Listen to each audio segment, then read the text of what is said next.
Harmonium बजा रहे लोग। चलो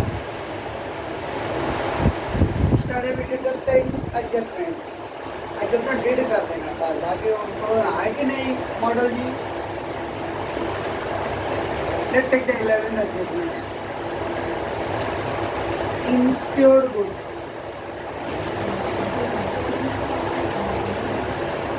लॉस्ट बाय फायर।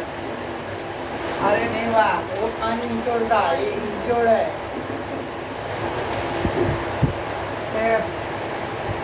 और accident. Insured goods started with the uninsured, there is no insurance. That's the insured मतलब there is a insurance, there is a insurance। जब मैंने अपने प्रोडक्ट का इंश्योरेंस करके रखा हूँ तो फिर भाई जल जाएगा, थेफ्ट हो गया, एक्सीडेंट हो गया तो कंपनी विल क्लेम सब अमाउंट। मेरा गुड्स था 10,000 का और वो फायर हो गया।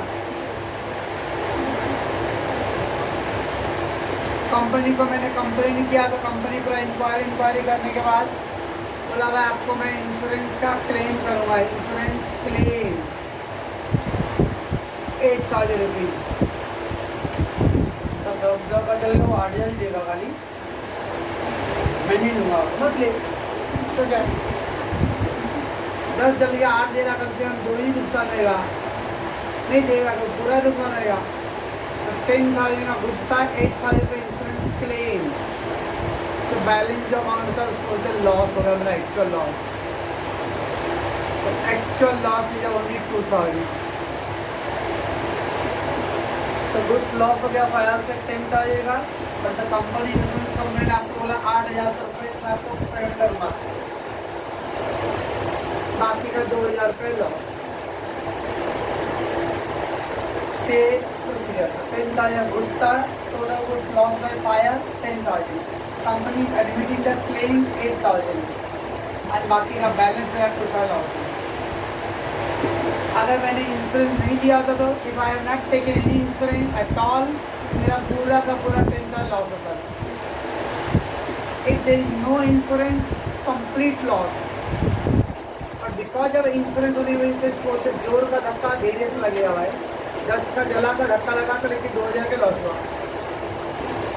सारे कंपनी है गिवन अप क्लेम, तो ऐसा होगा क्या 10,000 का जल जाएगा और कंपनी 11,000 देगा, क्या आ जाएगा sir. Insurance is made for the indemnity clause. Indemnity clause मतलब कंपनी जितना नुकसान हो उतना भर के देने के लिए बना है, कंपनी प्रॉफिट कमाने के लिए नहीं बना है। आपका जितना नुकसान उतने ही देगा, उसके ऊपर नहीं देगा 1 रुपये का भी। तो सर यहाँ पे 10 का लॉस लॉट क्यों? 10,000 का गुड्स था, क्या जब जलने के बाद उसका उसका रियल वैल्यू कितना था वो देखेगा, मार्केट में प्राइस क्या था। अब मेरा बेंच मैंने 48,000 का बनवाया था 8-9 साल पहले, 10 साल पहले 48 था। अभी 10 साल यूज़ करने के बाद भी अभी वैल्यू 48 ही रहेगा क्या? तब उसकी वैल्यू कम हो जा रहा है। तो आज का लेटेस्ट प्राइस क्या हो देखिए, वैसे ही गुड्स था पहले 10,000 का, अभी उसका लेटेस्ट मार्केट में क्या रेट था वो देखेगा, उसके हिसाब से प्राइस देगा वो।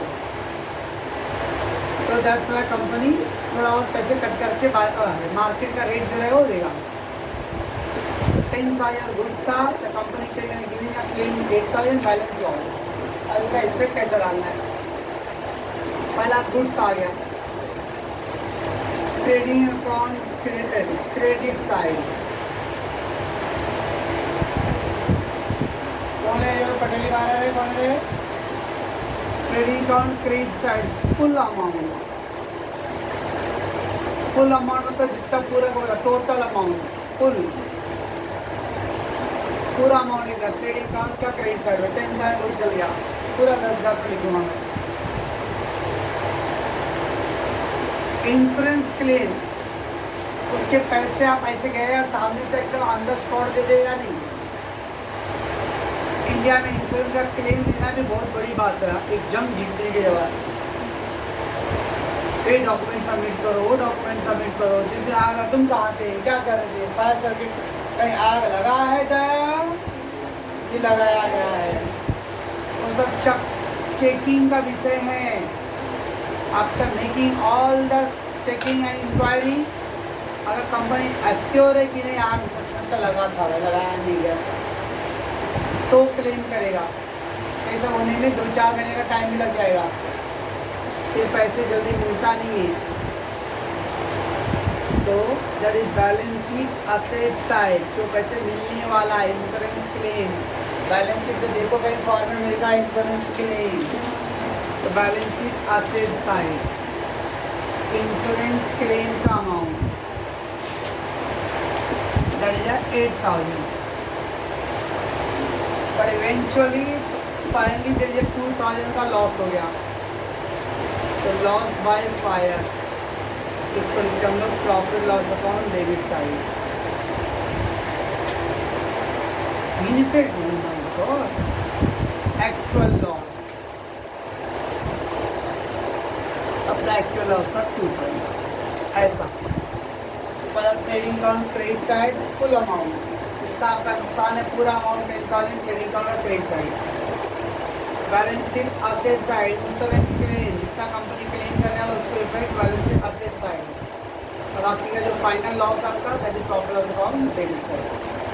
सो कल वाले में था अनइंश्योर्ड, उसमें 2 ही इफेक्ट था, trading account credit side, profit loss account debit side, because में कोई क्लेम नहीं था, या there is a claim is there, trading account credit side and then balance sheet asset side, जो कंपनी का क्लेम रहेगा, और जो बाकी का फाइनल लॉस है that is profit loss debit side. तो जब क्वेश्चन दिया है तो हम लोग चेक करना है कि इंश्योरेंस है या नहीं है। If insurance there is 3 effect, no insurance 2 effect. तो नीचे का पाउच कीजिए मैडम, उसमें दिख रहा है पूरा बैड डेट्स रिलेटेड एडजस्टमेंट्स। पहले बैड डेट्स के अंदर टर्म्स क्या क्या, पहले उसके बारे में तो आपको आइडिया है क्या है एक्चुअली। तो उसके अंदर एक टर्म है, there is one term is a bad, I am not giving at the moment the effect, I am just explain the terms. So bad debts is actual loss. Actual loss मतलब वो पैसे जो already customer लेके 9 तो 11 हो गया है और मिलने वाला नहीं है, that is a bad debts. मैं अपने क्लास का बोलूँगा तो जो बच्चे 4-5 पहले पढ़ के दूसरे क्लासेस में, मतलब दूसरे क्लास 12 में, FY में, TY में 3-4-5 जने पढ़ लिए और 9 तो 11 हो गए, ऊपर से वही फोन करते पढ़ाया गया भाई 3 दिन बाद है पढ़ाया गया यार, रोज होता है सर किटी पार्टी करते थे सर, कौन है किटा party, that is actual loss first. Then FRDD, क्या है, फरदीन की दीदी, नवीन की दीदी, ये पुरानी दीदी, old ID. So FRDD it is called further reserve for doubtful debt, further reserve for doubtful debt, उसका full form. New RDD, new reserve for doubtful debts and old reserve for doubtful debts. Further reserve for doubtful debts, new reserve for doubtful debts, and old reserve for doubtful debts. What is the meaning? Now, bad debts मतलब actual loss. Say example, since the June से लेके अभी तक आए, example है 5 दिन 9 तो 11 हो गए, 5 दिन का मान लेते भाई 5,000 के हिसाब से 25,000, तो मेरा एक्चुअल लॉस हो गया, actual loss. Then reserve for doubtful debts, कुछ स्टूडेंट आ रहे हैं लेकिन उनके बिहेवियर से लग नहीं रहा कि मुझे वो फीस देने वाले हैं,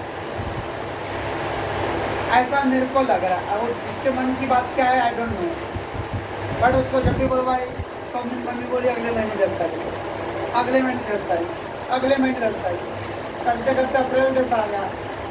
अब मैं क्या सोच लूँ भाई, पिछले 9 महीने से 10 कर रहे हो, अब बस हो गया। तो दैट मीन्स ऐसा डाउटफुल क्रिएट हो रहा है मेरे माइंड में कि शायद वो भी उस से पैसे मेरे को आप मिलने वाले नहीं है। That is called our further reserve for doubtful debt. Further reserve doubtful debt means doubt created during the year. In between the year अगर कोई कस्टमर से पैसे कलेक्शन नहीं है on a certain debtor regarding the bad debts, तो कुछ debtor पे ऐसा डाउट क्रिएट हो रहा है कि वो शायद बैड हो जाएगा। जब बैड डेट होता है एक्चुअल लॉस तो 100% 9 से 11 हो गए, 5-6 महीना पढ़ के निकल गए तो मेरा लॉस हो ही गया। अब वो ये है जो बच्चे अभी कंटिन्यू हैं मेरे पास और उनका बिहेवियर से ऐसा लग रहा है पेमेंट नहीं करने वाला। That is called our reserve for doubtful dates, further reserve for doubtful dates. उससे एग्जाम्पल 2 स्टूडेंट का एग्जाम्पल है, दैट इज 10,000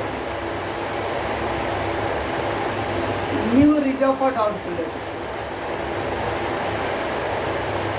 से ये दोनों ऑलमोस्ट सेम है। ये खाली ड्यूरिंग द ईयर मालूम पड़ता है, ड्यूरिंग मतलब बीच में मालूम पड़ गया था कि डाउट क्रिएट हो रहा है उसका बिहेवियर से लग रहा है नहीं मिल रहा।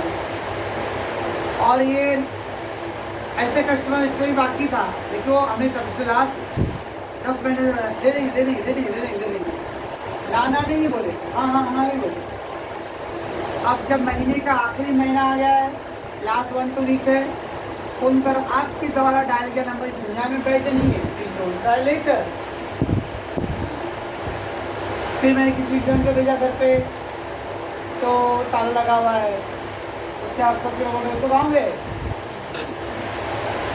तब मैं क्या समझूंगा अब ये भी पैसे नहीं। ये दोनों में फर्क है, ये इन बिटवीन द ईयर हुआ था और एकदम लास्ट मोमेंट हो गया ये तभी 12th में और फर्स्ट ईयर ये आया, उसके पहले उनका कोई रिकॉर्ड क्लास का है नहीं, रहते हैं फ्लैट में, ठीक है ना। लास्ट दिवाली से लेकर अभी तक 10 तारीख का आ ही रहा है, होली के आए तो उसके 10 तारीख 10 तारीख बोले थे होली के बाद दे देंगे, होली करेगा ना। अभी बच्चे से आज पूछा तो सर हम लोग मम्मी पापा से अलग रहते हैं,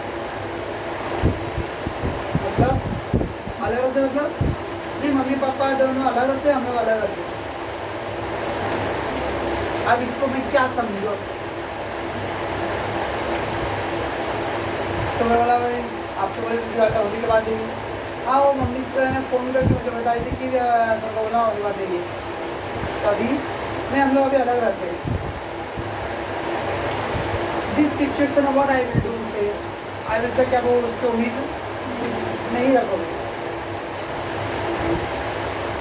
सेम इट्स नॉट मेरा क्लास का एग्जाम है, जनरली इन द बिजनेस ये दोनों में क्या है, एक आपको इन बिटवीन दिया ऐसा डाउट हो गया था कि उस कस्टमर से पैसे नहीं मिलने वाला है, एक कस्टमर लास्ट मोमेंट पे आपको बोल तो रहा था दे देगा लेकिन आखिरी मोमेंट पे लग रहा है कि अब ये भी पैसे देने वाला नहीं।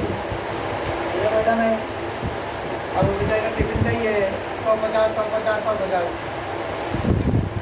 है ना। अब वो 150 देंगे तो भी पैसा दिखने में लगता नहीं है, तो भी सोचे भाई महीने का एक साथ देंगे तो भाई 50 रुपये टिफिन तो 30 दिन का 1500 रुपये, वो एक कस्टमर देगा 1500 रुपये तो चलो भाई वैल्यू लेता है। अब 50 रुपये दिया 50 रुपये खर्चे रोज का हो जाएगा और वो सोचिए 1500 रुपये एक साथ मिलेगा, इस लालच में दी। अब आना पड़ा जब लास्ट मंथ में गया तो लॉकडाउन का उधर भैया निकल गएगा बैंक। सो ये दोनों में एक्चुअल लॉस तो नहीं आ, लेकिन मेरे माइंड में डाउट हो रहा है कि उनके बिहेवियर से क्या वो पैसे नहीं मिले। तो what is the difference between the two? ये इन बिटवीन द ईयर होता है और ये ऑलमोस्ट लास्ट फेज में 1 वीक बाकी है, 1 मंथ बाकी है लास्ट का क्लोज करने के लिए, means almost near the year end, एकदम ईयर एंड के करीब आ गए हम लोग। And some debtor behaviour treated like a doubtful, उनका बिहेवियर ऐसा लग रहा है, महसूस हो रहा है क्या वो लोग नहीं देने वाले पैसे, उसको वर्ड बोलते हैं लोग NRDD। तो 25 और ये बात लेते भाई 5000 एक कस्टमर का हो गया फायदा, टोटल 40,000 हो गया। बैड डेब्ट्स का सिलसिला ये इस साल है ऐसा नहीं, जो बिजनेस कर रहे हैं रेगुलरली उनको पहले से ही रहता है। और बिजनेस में आप ऐसा बिलीव नहीं कर सकते कि मतलब हर कस्टमर आपको पेमेंट कर ही देगा, तो थोड़ा बहुत आपको मान के चलना ही पड़ता है। अगर वो नहीं मान के चलेंगे और अचानक 40 का लॉस हो गया तो हार्ट अटैक आएगा। नेक्स्ट है old RD. In the beginning of the year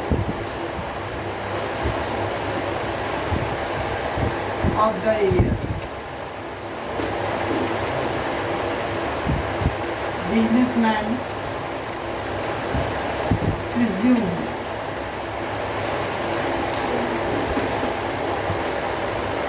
some amount of loss. Bad debts going to happen.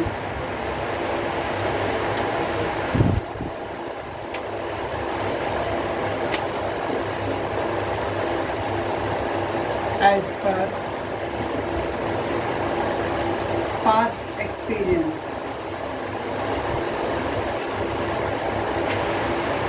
So what is the old RD? In the beginning of the year, the businessman presumes some loss. Presume मतलब assume कर लेना. Some loss of bad debt going to happen as per the past experience. For example, अब 2000 अभी क्या चालू है 2020 and 21 का batch था, उसके पहले 2018 19 एंड 20 था, उसके पहले 2018 एंड 19 था। अब उस टाइम से एकदम का 35,000 का लॉस हो गया था, इसके पहले 30,000 का लॉस हुआ था। तो ऑन एंड एवरेज मैं यही समझ कर दूँगा कि 30-35 हज़ार इस साल भी लॉस होएगा ही। मान के मैं चला चलो भाई इस साल चलो 35 लाख का नुकसान होगा ही।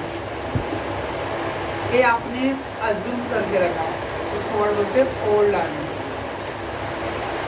अभी जब मैंने 35 का सोच के रखा था लॉस, और मेरा लॉस हो गया 40,000, तो मेरे एक्सपेक्टेशन से कितना और एक्स्ट्रा हुआ 5। तो 35 तो मैंने पहले से ही सोचा था, 5,000 एक्स्ट्रा हुआ, तो मेरे माइंड पे उतना ज़्यादा प्रेशर नहीं होने वाला। और मैं अगर कुछ भी नहीं सोचा रहूँगा और अचानक बम फट गया 40 का, तो शायद दूसरा तीसरा अटैक पहले आएगा, पहला वाला बाद में आएगा। तो बिजनेस में होता है ओल्ड आरडी। आप बिजनेस कर रहे हो तो आपको थोड़ा सा आपको वो मान के चलना है, तो इतना तो होने वाला ही है। That is called old RD. तो मैंने 35 का सोचा था और 40 हुआ, मतलब 5,000 खाली और एक्स्ट्रा हुआ। ये फ़र्क होता है सब है। तो बैड डेट्स मतलब actual loss. FRDD in between the year, कुछ कस्टमर का बिहेवियर ऐसा सो रहा है जैसा लग रहा है कि लॉस देने वाला नहीं है। NRD भी वैसे ही है, खाली फर्क क्या है, इन बिटवीन द ईयर और ये ऑलमोस्ट लास्ट मोमेंट पे उन्होंने टोपा दे दिया। दैट इज योर वर्ड, एकदम आखिरी मोमेंट पे।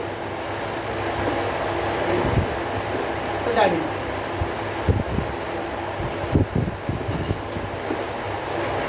एंड द ओल्ड आरडी मतलब ये टोपा नहीं दिया, ये हमने सोच के रखा था कितना नुकसान इस साल होने के चांसेस है। तो old RD means in the beginning of the year, starting में ही आपने एज्यूम कर दिया कि some loss will be there. कैसे एज्यूम कर लिया भाई, तो पीछे का जो एक्सपीरियंस था उसके बेस पे। ओके, ये तो पहला टर्म्स था। ये सारे टर्म के मतलब क्या, अब इफेक्ट कैसे डालेंगे हम लोग। पहला effect, first effect in the profit loss account debit side, profit loss account debit side, 2 bad debts, add FRDD, add NRD and less old RD. 2 bad debts, add FRDD, add NRD, less old। ये format है। जब भी question पढ़ा bad debts का कुछ point लिख गया ना, तो 4 लाइन पूरा हाथ बंद करके लिख के रखने हैं पहले। Where profit loss account debit side, 2 bad debts, add FRDD, add NRD, less old RD। और फिर सेकेंड पे क्या आता है, balance sheet asset side, in debtor less FRDD, less NRD। कल 2 ही लेस करना है, क्यों लेस 2 करना है मैं बता रहा हूँ। तो पहला इफेक्ट क्या, फर्स्ट इफेक्ट प्रॉफिट लॉस, आपको मैं पूछा बैड डेब्ट से रिलेटेड एडजस्टमेंट, आप खाली इतना ही बोलना है। वो आपके समझने के लिए, आप कितना समझो तो मालूम है आपको। The first effect, profit on debit side, two bad debts, add FRDD, add NRDD, less LRD. And the second effect, balance sheet, asset side, debtors, less FRDD, less NRDD. बस। अब इधर 4 आइटम, इधर 2 ही क्यों लेस हुआ भाई? कोई नहीं, because ये जो बैड डेब्ट्स होता है ना, वो ट्रायल बैलेंस का डेबिट साइड में रहता है। इस बैड डेब्ट्स कहाँ पे दिया रहेगा आपको? ट्रायल बैलेंस का डेबिट साइड में। और ये जो लास्ट का ओल्ड आरडीडी है, वो ट्रायल बैलेंस का क्रेडिट साइड में होता है। और we know that trial balance का ओनली वन इफेक्ट होता है। ट्रायल बैलेंस का आइटम का ओनली वन इफेक्ट होता है, इसलिए दोनों के दो, तो मैंने बैड डेब्ट नहीं लिखा हूँ, ओल्ड आरडीडी नहीं लिखा हूँ, ये दोनों ट्रायल बैलेंस के अंदर रहेगा। और ट्रायल बैलेंस आइटम है only one effect, that's why इसको प्रॉफिट एंड लॉस में कर लिखते हैं। और ये जो एफआरडी एनआरडी है, वो आपको एज पर एडजस्टमेंट रहेगा, वो एडजस्टमेंट के अंदर होगा। और एडजस्टमेंट है 2 इफेक्ट 3 इफेक्ट, इसको 1 इफेक्ट यहाँ पे हो गया, 1 इफेक्ट 2 इफेक्ट हो गया। पास कीजिए मैडम। सो इफेक्ट पॉइंट है बैड डेब्ट रिलेटेड एडजस्टमेंट, मैं पूछूंगा नहीं, 10 एडजस्टमेंट मिल जाएगी क्या मुझे, इतना बड़ा दिन तो आएगा नहीं अपने को। First effect, profit loss on debit side, I will write this complete format, इसको format बोलते हैं। 2 bad debts, add FRDD, add NRDD, less old RDD. And the second effect, balance sheet, asset side में, debtors, less FRDD, less NRDD. Bad debts और old RDD आपके trial balance के अंदर होने वाले हैं, इसलिए उसका एक ही इफेक्ट होता है। और एफआरडी एनआरडी ये एडजस्टमेंट में रहता है, दैट्स व्हाई इसका सेकंड इफेक्ट रहेगा। और एक हिंट है, एफआरडी एनआरडी दोनों क्वेश्चन दिया रहेगा तो आपको सिमिलर लगेगा, तो हम लोग को कैसे प्रेडिक्ट करेंगे ये एफआरडी और एनआरडी? तो वो लोग ऐसा नहीं बोलेगा कि ये ड्यूरिंग द ईयर लॉस हुआ और ये लास्ट में लॉस हुआ, ये तो मैं आपके समझने में लिख के दिया। तो क्वेश्चन में क्या रहेगा ना, देखने अगर अमाउंट फॉर्म में रहेगा 2000 बैड डेब्ट्स, बैड डेब्ट्स, तो समझ लेंगे कि वो एफआरडी है। और अगर परसेंटेज में दिया रहेगा तो समझ लेंगे वो एनआरडी है। नीचे एडजस्टमेंट दिया रहेगा 500 रुपीज ट्रीटेजर reserve for doubtful debts and create 2% RDD.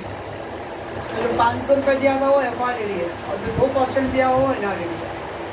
Percentage में रहेगा तो एनआरडी ट्रीट करेंगे हम लोग, और अमाउंट में दिया गया था एफआरडी ट्रीट करेंगे।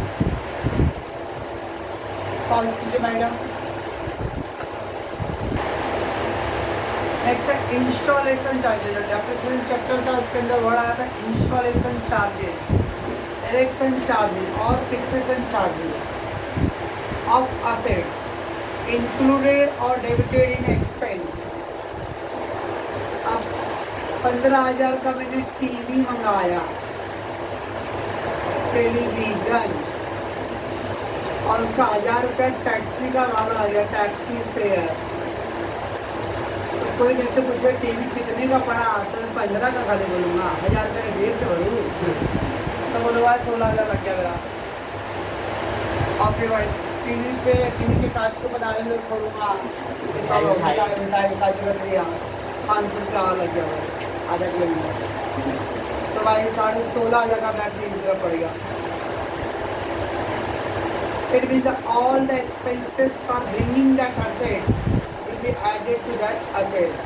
कि 1,000 रुपये मेरे को मशीन और टीवी में ऐड करना चाहिए। 30,000 का AC मंगाया, फिर AC को फिर पेट्रोल जब फिट करना, उसका वायरिंग वायरिंग सब सेट करना, उसका 2,000 रुपये वो हार्डवेयर इंजीनियर ने ले लिया, तो मेरा AC का पूरा कॉस्ट हो गया 32,000। विदाउट 2,000 रुपये स्पेंड किए तो 30,000 का AC बॉक्स डब्बा आएगा, और अंकल का AC डब्बा है, अंकल का AC डब्बा है, तो खाली डब्बा ही रहेगा, यूज नहीं रहेगा। तो that is called installation charge, erection charge assets included और डेबिटेड इन एक्सपेंस। तो जो असेट्स के ऊपर जो चार्जेज है उन्होंने किसमें इंक्लूड किया है?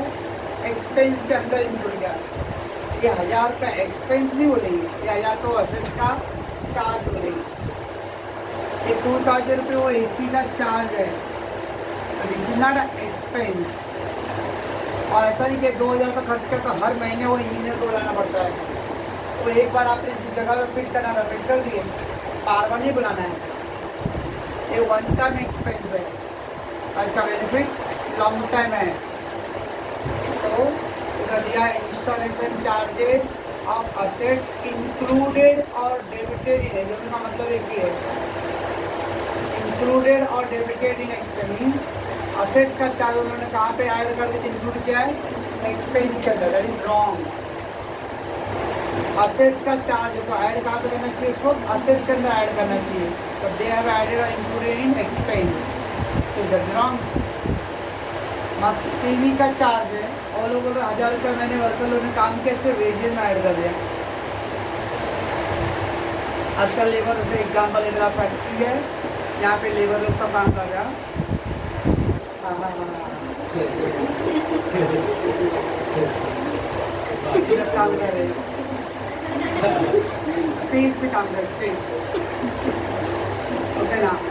अब मशीन लेके लॉरी से इधर आ गया मशीन, लेबर बोला ए हरिया इधर आ, मशीन उठा गया, हरिया सुनेगा थोड़ी ना भाई, ए मोन इधर आ, सुनने लग गया, अरे मोन इधर आ भाई का, नहीं साहब मेरा काम नहीं, हम लोग का इधर काम है, बॉस बोलते हैं, वो उठाएगा ही नहीं।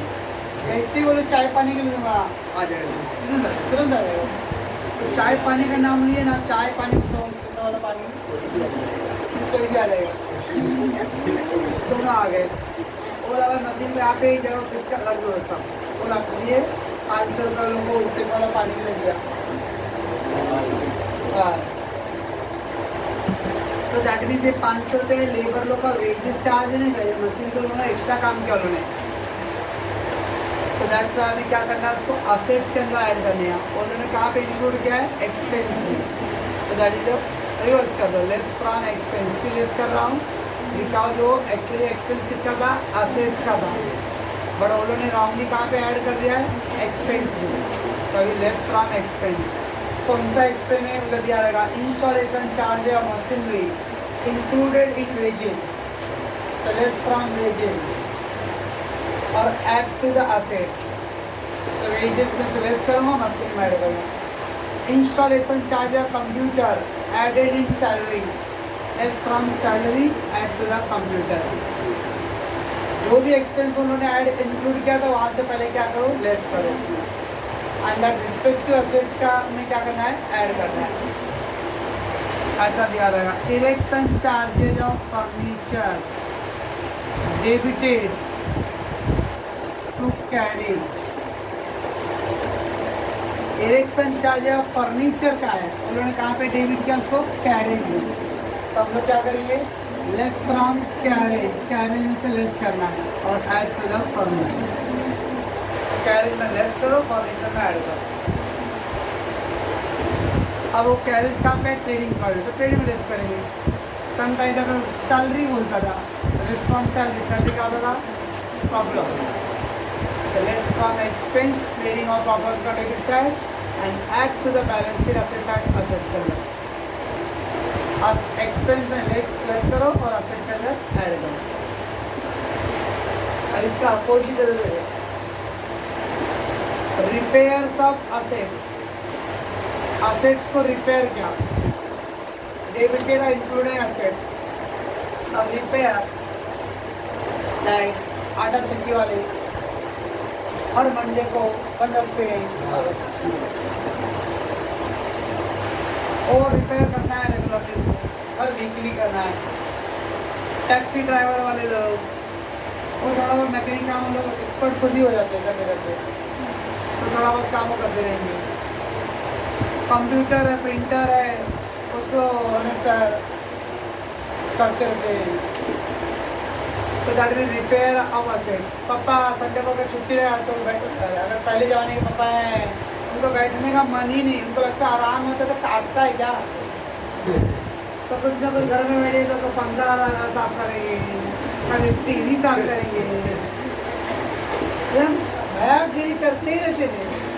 लेकिन वो ओल्ड पापा है ना, आजकल के मॉडर्न पापा चल डॉलिंग चलते जू चपाती मेरे पापा तो रिपेयर ऑफ असेट डेबिटेड और इंक्लूडिंग असेट्स, रिपेयर ये रूटीन पार्ट है। अब रूटीन पार्ट है तो रेगुलरली होने वाला है, इससे आपके असेट्स की वैल्यू नहीं इंक्रीज होता है। तो रिपेयर ऑफ असेट्स और उन्होंने क्या पे इंक्लूड किया है, असेट्स के अंदर। कभी भी जहाँ पे इंक्लूड किया ना वहाँ से पहले क्या करो, एक्सक्लूड करो। इंक्लूडेड इन एक्सपेंस, एक्सपेंस में इंक्लूड किया तो वहाँ से पहले मैंने एक्सक्लूड किया, एक्सक्लूड करो तो लेस किया।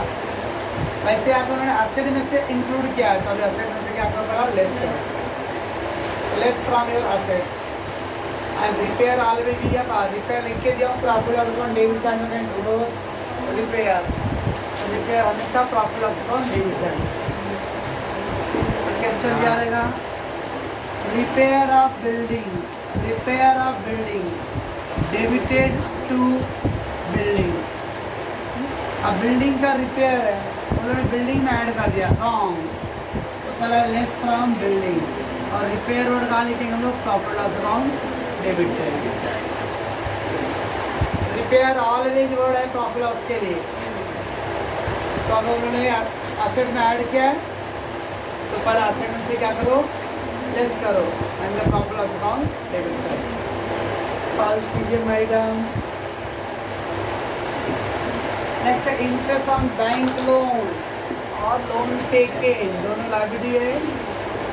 बैंक से लोन लिया हूँ तो मेरे को उसको इंटरेस्ट देना पड़ेगा, ऐसा तो नहीं है बैंक से लोन भी लेने का, बैंक वाले बोले तुम लो मेरे को इंटरेस्ट भी दो, अवस्था क्या फंसा हो जाता है। लोन भी मिलता है और इंटरेस्ट भी मिलता है, इसको दाम क्या हम किलो के दाम। Interest on bank loan, when you take in the bank loan you have to pay the interest. आपके लिए इंटरेस्ट पे करना क्या है, एक्सपेंस है। मैंने लोन लिया हूँ 10 लाख का तो साल का 50,000 रुपये इंटरेस्ट भरना पड़ेगा मेरे को। ये 50 का मेरे लिए क्या है, एक्सपेंस। एक्सपेंस है तो profit loss account debit side. तो 10 लाख का लोन लिया था और एक साल का इंटरेस्ट 50, तो टोटल मेरा कितना हो गया, 10,50,000। अगर इस साल मैंने 50 नहीं दिया तो अगले साल फिर 10 लाख पे भी इंटरेस्ट देना पड़ेगा और ये 50,000 पे भी देना पड़ेगा। तो अगले साल मेरा आ जाएगा 50,500। अगर अगले साल भी नहीं दे पाया मैं, बुद्धा भैया ऐसे लॉकडाउन लगाते हैं तो कमाऊंगा ही नहीं, कमाऊंगा तो दे ही नहीं पाऊंगा मैं। तब हो गया 11,500,000 रुपये, 11,500,000 ओनली। इतना आ गया 2 साल का। 2 साल के बाद में नहीं दे पाया, मैं छुट्छाइट कर लूँगा, आपके मैं छुट्छाइट कर लूँगा। दैट्स हाउ द बिल है। इनकम हो नहीं रहा, इंटरेस्ट बढ़ता जा रहा continuous. So interest on bank loan, profit loss account debit side and then balance sheet liability side add to the bank loan. तो लोन में क्या करूँगा मैं, ऐड करूँगा इंटरेस्ट। ठीक है, ये भी मेरा बर्डन है ना, 10 लाख तो देना ही है, प्लस इंटरेस्ट कौन देगा। तो इंटरेस्ट ऑन बैंक लोन का effect, profit loss account debit side and the balance sheet liability side add to the loan. आपने जो लोन लिया, बैंक लोन लिया, उसके ऊपर ऐड करो, बिकॉज यू हैव टू पे दैट 10 लाख का प्रिंसिपल अमाउंट और प्लस ए इंटरेस्ट, टोटल पे करना पड़ेगा। वैसे इंटरेस्ट और इन्वेस्टमेंट, मैं कहीं पे इन्वेस्ट किया हूँ तो वहाँ पे मेरे को इंटरेस्ट मिलेगा। किसी को लोन दिया हूँ, उसने दे दिया, उसको 500 रुपये है, 500 दे रहा ना पक्का, संडे को 600 रुपये बोल पक्का प्रॉमिस तो बोल। ये बोला हाँ प्रॉमिस लेकिन दूंगा तब ना, 500 नहीं कल को बोल जा। इंटरेस्ट और इन्वेस्टमेंट जस्ट अपोजिट।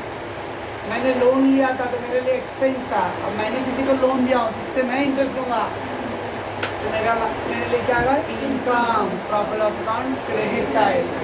तो मैंने सामने वाले को 10,000 दिया था, उसको बोला तो मैं 500 रुपये महीने का इंटरेस्ट लूँगा और 4 महीने से इंटरेस्ट दिया नहीं है, तो 500 रुपये महीने का, तो 4 महीने का 2,000 रुपये, तब टोटल कितना आएगा, 12,000।